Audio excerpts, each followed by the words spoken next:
हमारी संस्कृति, हमारे संस्कार सदा रहें हमारे साथ। सब्सक्राइब करें तिलक। दही से अच्छा रुचिकर आहार शायद ही कोई हो। दही बहुत से लोगों का मुख्य आहार भी है और हम में से बहुत से लोग लगभग साल भर दही का प्रयोग करते हैं। पर आयुर्वेद शास्त्र में दही सेवन से संबंधित कुछ सूत्र और नियम हैं जो हमें ध्यान में रखने हैं, क्योंकि आहार कितना भी गुणकारी क्यों ना हो, ठीक से उपयोग न करने पर वो भी विष के समान हो जाता है।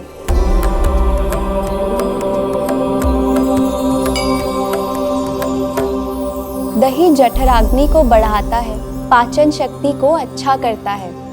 ठंड लग के अगर बुखार आता है तो उसमें भी दही का सेवन फायदेमंद है। लूज मोशंस में भूख कम लगने की स्थिति में दही का सेवन अच्छा है और ये भोजन में रुचि को भी बढ़ाता है, शरीर को ताकत भी देता है और शुक्र धातु को बढ़ाता है। दही एक बहुत अच्छा प्रोबायोटिक भी है। तो चलिए जानते हैं इस गुणकारी आहार के सेवन का सही तरीका क्या है। दही के संदर्भ में पहला नियम जो हमें ध्यान में रखना है वो है हेमंते शिशिरम च अपि वर्षासु दधिशस्यते शरद ग्रीष्म वसंतेषु प्रायशो दधि गर्हितम्। इस सूत्र में हमें ऋतु के अनुसार यानी मौसम के अनुसार दही सेवन का सही तरीका बताया गया है। हेमंत और शिशिर यानी सर्दियों का मौसम और वर्षा ऋतु में दही खाना अच्छा है। वहीं शरद जो कि ऑटम सीजन है, ग्रीष्म और वसंत ऋतु में दही का सेवन प्राय निषेध है, यानी आपको आम तौर पर नहीं खाना है। अब आप सोचेंगे कि अब तक तो हम यही देखते आ रहे हैं कि दही गर्मियों का आहार है, लेकिन वास्तव में ऐसा नहीं है।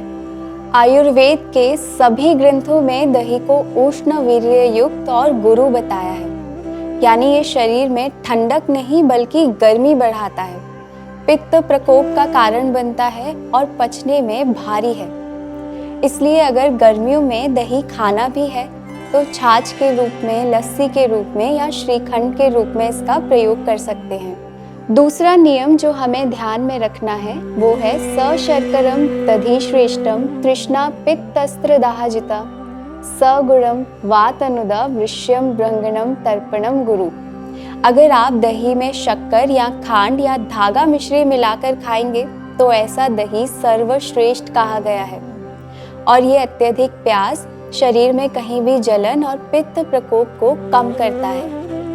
और यदि आप दही में गुड़ मिलाकर खाएंगे तो ये वातनाशक, वीर्यवर्धक, वजन बढ़ाने वाला, शरीर में ताकत लाने वाला, पचने में भारी और तृप्तिकारक होता है। ऐसा बहुत बार होता है कि आप कितना भी भोजन ग्रहण कर लें, पेट भर जाएगा पर मन नहीं भरेगा।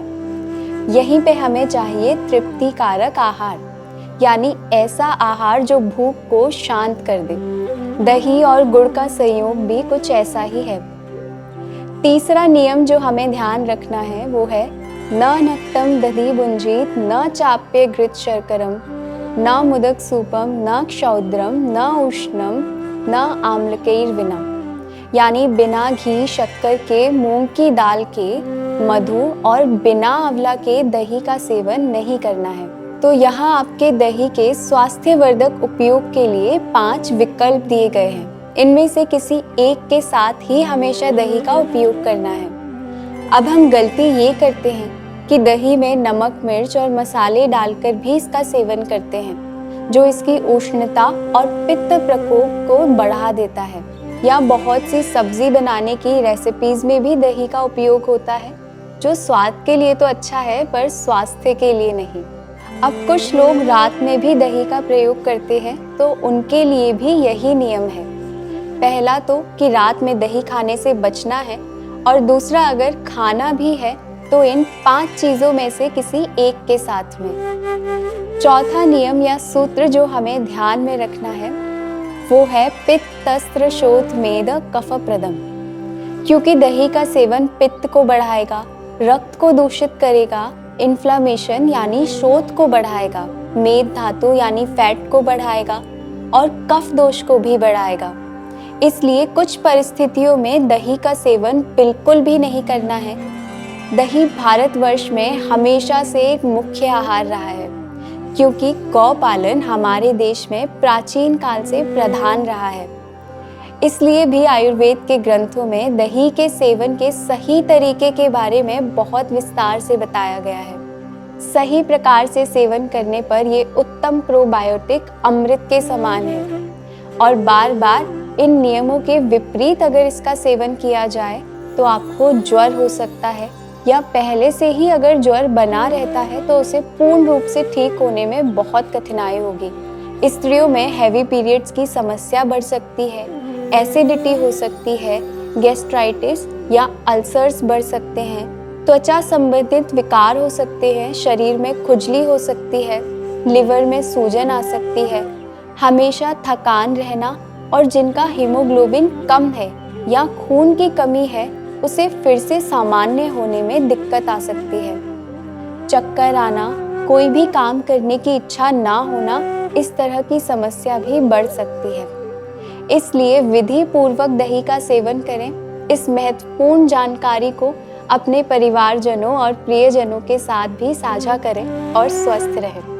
आत्मा और परमात्मा के मिलन की इस सात्विक जीवन यात्रा में हमारे साथ बने रहिए। मैं और मेरा सात्विक जीवन का परिवार फिर से योग और स्वास्थ्य से जुड़ी कुछ नई जानकारियों के साथ आपसे जल्द ही मिलेंगे। तब तक के लिए हमारे इस वीडियो को लाइक और शेयर करें और हमारे इस चैनल को सब्सक्राइब करें। हरि ओम तत्सत।